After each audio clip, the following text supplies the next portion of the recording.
What's going on, folks? Happy WrestleMania week, and welcome back to WrestleRant Ranks, where every single Monday here on the channel, I, Graham G.S. Matthews, do a tier list, a ranking, a quiz, what have you. And in honor of WrestleMania 41 coming up this weekend, I thought it would only be fitting to do another list this week ranking the top 10 WrestleMania midcard matches that outshined the main event. There's been many examples of this in the last 41 years of WrestleMania, but I specifically selected 10.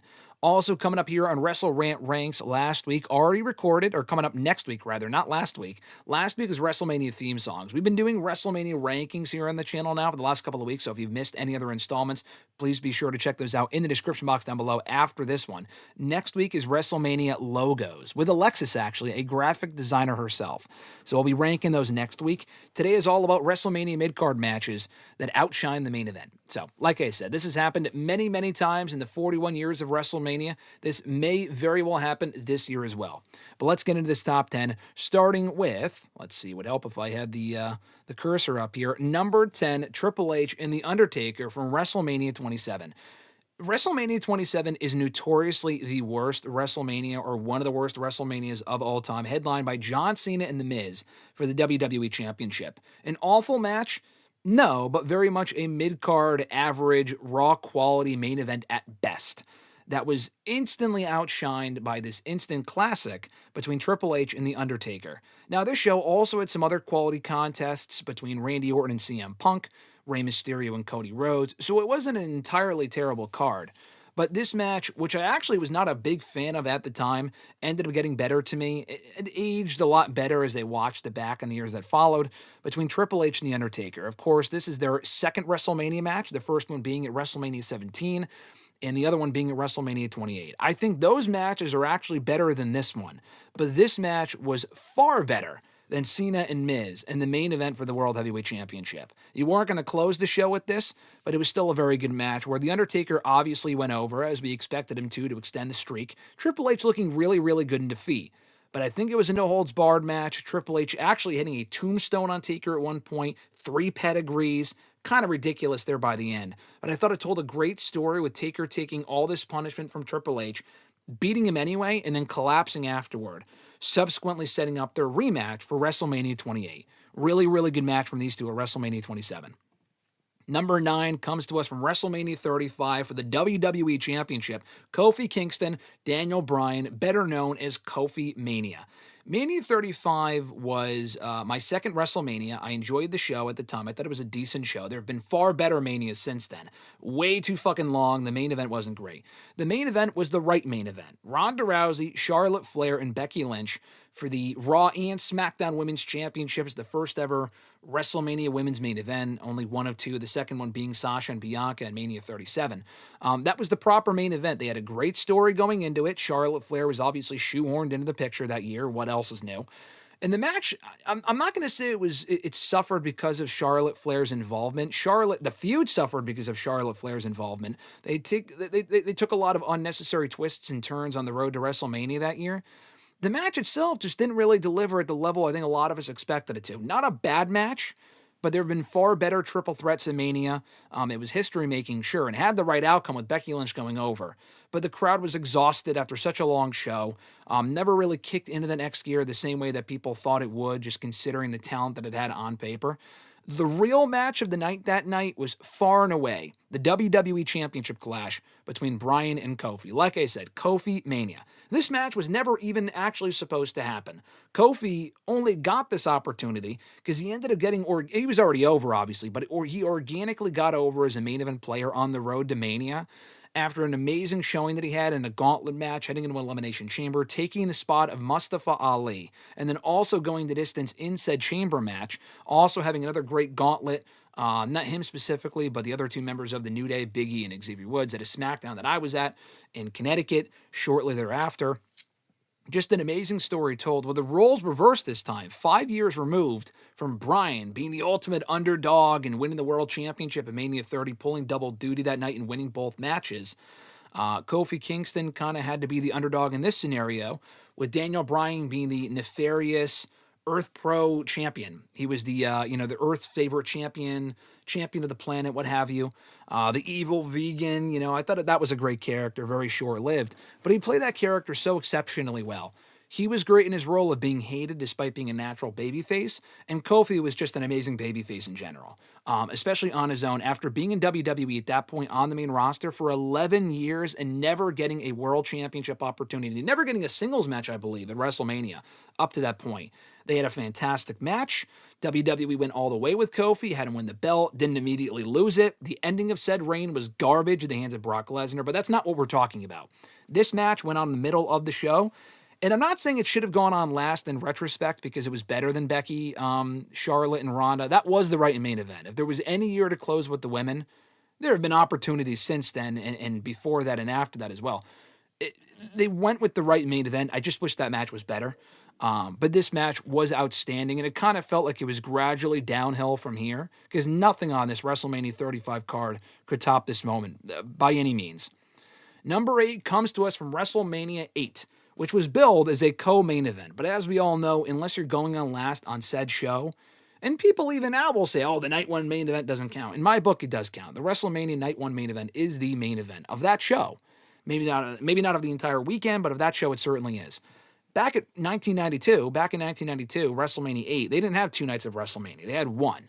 But they had 2 very big matches. Hulk Hogan versus Sid Vicious, which was a non-title affair, by the way. Hulk Hogan, or rather Ric Flair and Macho Man Randy Savage, was for the WWE Championship. Flair just won one of, if not the greatest Royal Rumble match of all time, one of the very few Rumbles to be for a championship, the 1992 Royal Rumble months earlier, and then went on to defend against Randy Savage, with Miss Elizabeth being kind of caught in the middle. It was an amazing story. They had a very good feud and a great match here, but it was not the main event when it really should have been. Hogan obviously had to go on last. It had a terrible DQ finish. Warrior returned during the match, or maybe it was afterward. Cool, fine moment. Did not need to be the main event. So this is one of the cases on this ranking where I would say this match absolutely should have gone on last. They had a great match here, Savage emerging victorious as the WWE Champion, cutting Flair's reign short, but it didn't even matter. Flair, this was his first WrestleMania, debuting mere months earlier, becoming WWE Champion. Savage back in the driver's seat after already winning the WWE title at Mania 4 years earlier, now back as a babyface, as the face of the company for several months after this. Really like this match. A good WrestleMania, but this really should have been what closed the show. Number 7 is none other than the triple threat match. The picture isn't complete here for whatever reason. But Becky Lynch, Sasha Banks, and Charlotte Flair from WrestleMania 32, the triple threat for the, at that point known as the WWE Women's Championship. Coming into the show, it was the Divas title. We did not know until right before WrestleMania that they were changing the belt from the Divas belt to the Women's belt. Now, obviously, it became the Raw Women's Championship later that summer when they brought back the brand split and they designated the championship into 2 separate shows. The SmackDown Women's Championship came later. So at this point, though, it was just the WWE Women's belt. And Charlotte Flair was the champion coming in, which is why I thought there's no way that she's walking out still the champ. She had already been champion since September when she knocked off Nikki Bella for the belt. Becky Lynch and Sasha were 2 great challengers. All 3 of these women had just debuted on the main roster less than a year earlier. All on the same night, too. They all debuted on that same episode of Raw back in July of 2015, and less than a year later, they're having the show stealer of the night at WrestleMania 32. WrestleMania 32 was a very much a mixed bag of a show. Definitely one of the worst WrestleManias, if not ever, certainly in recent memory. Too long of a show, a dull main event between Roman Reigns and Triple H for the WWE title, which on paper made sense to be the main event. I mean, Roman Reigns was the challenger coming in. Triple H took the title of the Rumble. I get why that was the main event. And you're not going to go on last with this match, but it was the best match of the show. It really was. It, for a lot of people, felt like the true main event of WrestleMania 32. That had other good matches on the card, but these 3 had an amazing story, tremendous chemistry. We had a 4 horsewomen main event in NXT. This was the closest that we got to that on the main roster. Obviously, Bayley was not involved. She was the NXT Women's Champion going into that weekend, lost the belt to Asuka actually that night. But this was the closest that we got to capturing that 4 horsewomen magic on the main roster with this triple threat that saw Charlotte kind of escape in Randy Orton WrestleMania 24-esque fashion and retaining that championship. But a great match nonetheless. Didn't love the finish, but the match itself was awesome. Number 6, Shawn Michaels and Razor Ramon, of course, in a ladder match from WrestleMania 10. Now, I will say, the real show stealer, the best match on that show is Bret and Owen Hart in the opener. Bret lost that match, but won the main event, beating Yokozuna to win the WWE Championship. Yokozuna was another one pulling double duty on that show. He was defending the championship against the co-winners of the Royal Rumble that year, Bret Hart and Lex Luger, of course, the upcoming WWE Hall of Famer inductee, coming up this weekend. So this wasn't the best match on the show, but it was a mid-card match. Bret and Owen was the opener of that show. This was very much in the mid-card right before the main event. It actually happened right before the main event, so it's kind of a co-main event, but it was not the main event. Shawn and Razor had a great story coming into it. Who was the real Intercontinental Champion? I think the first major ladder match in WWE's history on television, I believe. And, what more can be said about this match? The two of them going out there, Madison Square Garden, contesting a classic, walking out, knowing they stole the show with that Intercontinental Championship on the line.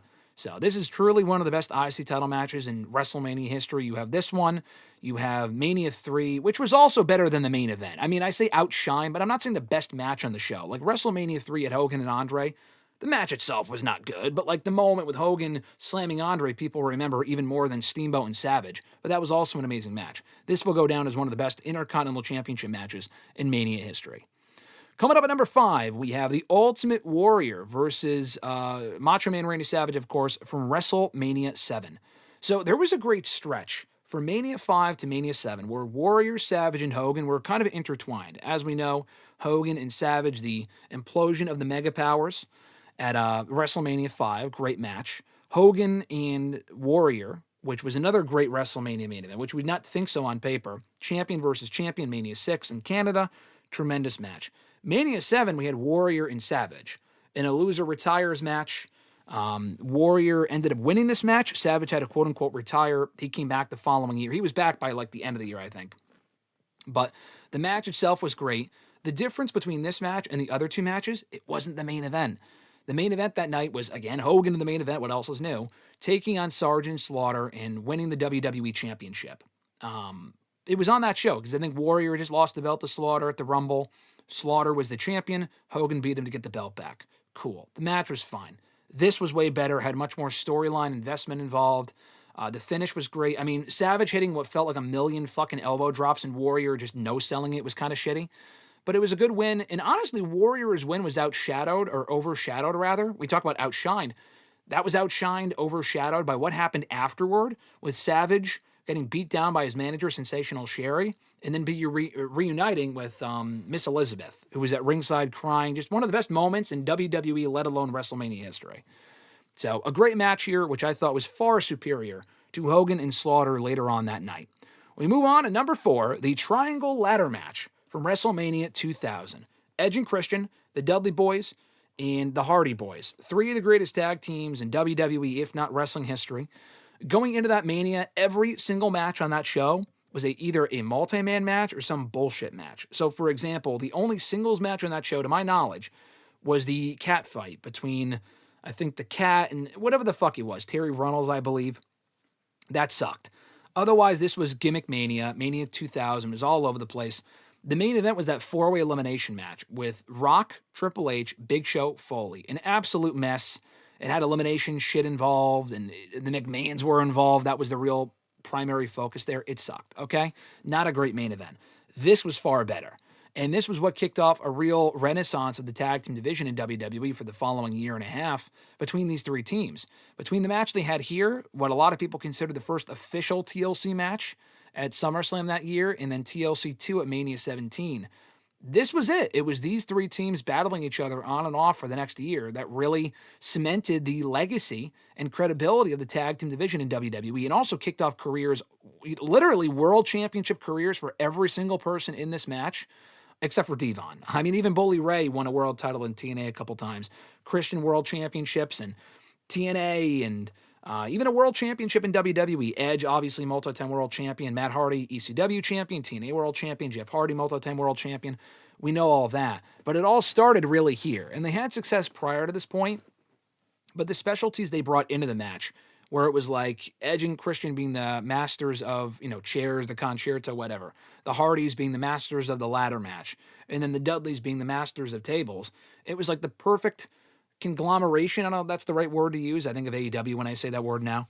But the perfect mishmash of all these great teams and all their different specialties. And then ultimately, I think it was Edge and Christian that walked out either still or new tag team champions. The result itself was almost irrelevant because the match is so great. And one of the best tag team matches in Mania history that was far better than that mess of a main event, the Fatal 4-Way for the WWE title.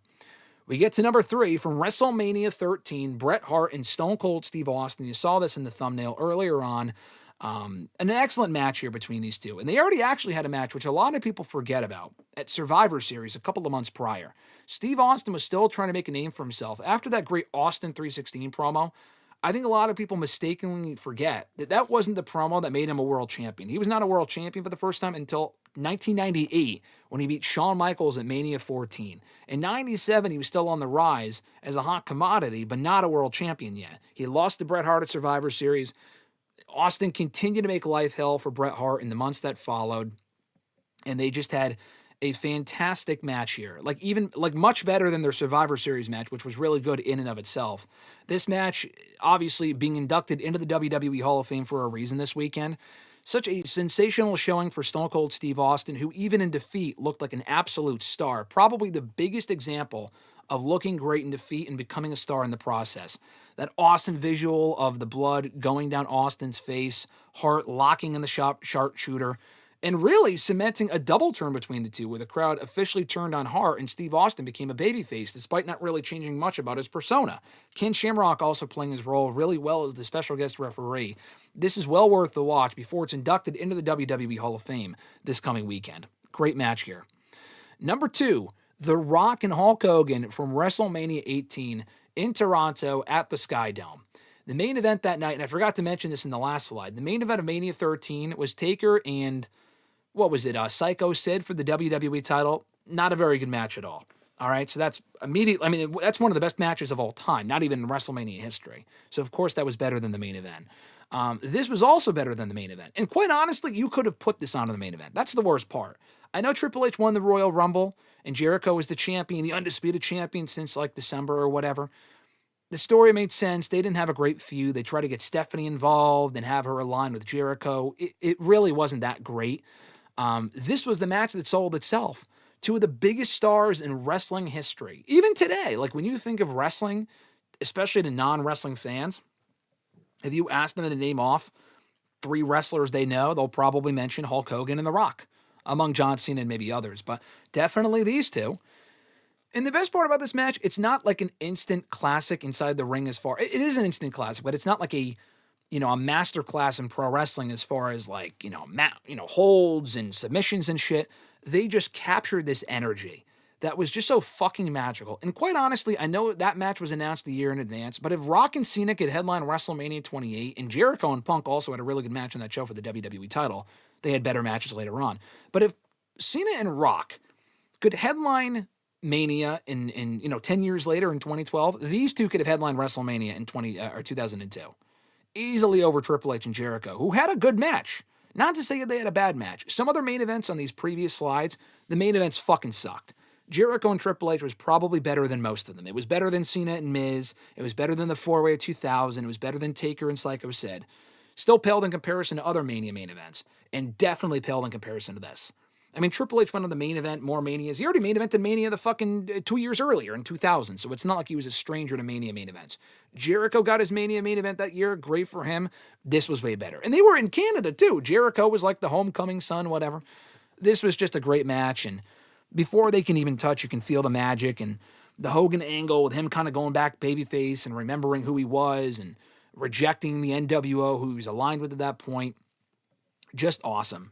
This is well worth the watch, not only for the match itself, but this is really a lesson how you can capture a crowd and do a lot without really doing much at all. An amazing match, way better than the main event on that show, which was a good match on a good show, but this was far and away the best part about it. And then, of course, we get to the obvious number 1 choice here of mid-card matches at Mania that outshine the main event.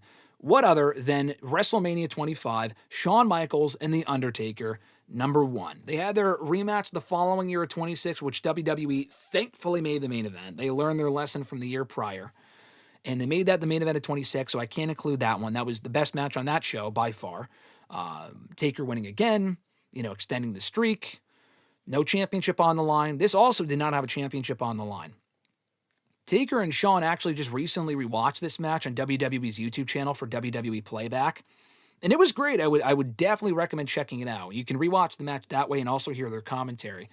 But they had mentioned, they probably have said this in other interviews before, they were told like that day or the day before or whatever when they were rehearsing the match that they would be on like fucking second, third, or fourth. And they were absolutely furious. It wasn't even the fact that they weren't the main event, because the main event was always going to be Triple H and Randy. Randy won the Rumble. That was like honestly, like Taker and Michaels had a good feud. I think the feud between Triple H and Orton was better. That might be a hot take, but the feud between Triple H and Orton was great. It was a hot feud. It's just that they didn't really have great in-ring chemistry, and the match was dull. The match was boring. And this match had nothing on the line. It was just the streak. But there were a lot of points during this match where you kind of figured, okay, Taker's going to win. He's already been undefeated for 16 years, 17 years, whatever. And, he's not, I think this was 17 and when he won. Okay, he's going to win again. But there were a lot of points when Shawn Michaels did a lot of different moves. You thought he might have the match won. And I go back to this match as kind of like the beginning of when people would hit multiple finishers and we would get multiple kickouts. Before this, you didn't really see that a whole lot in WWE with the multiple finishers and the multiple kickouts. Now it's done to death. Now it's just fucking ridiculous in all companies. But you didn't really see that a whole lot back in 2009. And just the dichotomy of like the heaven versus hell, the black and white, as you can see there in the picture, the great crowd in Texas where both guys are from. Everything about that match made it perfect. It's a 5-star match. And especially considering what went on in the main event instead, like at least with Rock and Hogan, Jericho and Triple H had the right outcome. It was a good match. It made sense for that to go on last. And also in that case, Triple H and Orton made sense to go on last. But that match was so dull. I do not like that match at all. I think Jericho and Triple H is probably better. Orton and Triple H, they've never had amazing in-ring chemistry, but they had much better matches than that. Even in a fucking 6-man the following month of Backlash. Like later that month, that match was way better than what they had on this show. Triple H, or rather Taker and Shawn, created something very special that evening at WrestleMania 25. And it will forever be the standard bearer of a mid-card match at Mania. Because it went on, like it's not even as if it went on after the World Heavyweight Championship match and right before the main event. It was a legit mid-card match at Mania. It did not open the show, which would have been insane. Like nothing would have come close to topping it. Nothing did. But like that might have killed the crowd for the rest of the show. This started. It didn't even go on before or after the World Heavyweight title match. It went on before it. So this will forever, to me, be the standard bearer of WrestleMania mid-card matches that outshined the main event. Thank you guys so much for checking out my list here on WrestleRant Ranks. I appreciate it. Like I said earlier, next week's episode, we've already recorded it. Alexis will be making her WrestleRant Ranks debut to help me break down WrestleMania logos. Now, I know WrestleMania by that point is already going to be over, but we're still going to be in a WrestleMania mood on the Monday after Mania, the day right after WrestleMania 41. So stick around for that next Monday here on the channel. We're breaking down WrestleMania logo. She is a graphic designer herself, so I thought it was only fitting. The idea has been done before, so it's nothing unprecedented, but I wanted to do our take on it, and I thought it came out very, very well. So that comes out next week here on the channel. Check out all the other installments of WrestleRant Ranks in the description box. We'll also find in the description box of this video all the WrestleRant All Access Pass producers, all the channel members. Please consider signing up for a WrestleRant All Access Pass. You can get a mention in every description of every video that goes up here on the channel, and early and ad-free access to videos like this. Channel members got this video earlier in the day. Everyone else got it later on in the day, if not a whole day earlier in some circumstances. But usually the video goes up later on in the day, not a full day earlier. But sometimes you just never know. So please consider becoming a channel member to unlock that perk and many other perks for only $5 a month. At the very least, like this video, drop a comment, share the video, and subscribe. Hit the bell button to be notified every single time a new video goes up and every single time we go live here on the channel. Enjoy WrestleMania week, folks. I'm Graham G.S. Matthews, and I'll catch your ass down the road.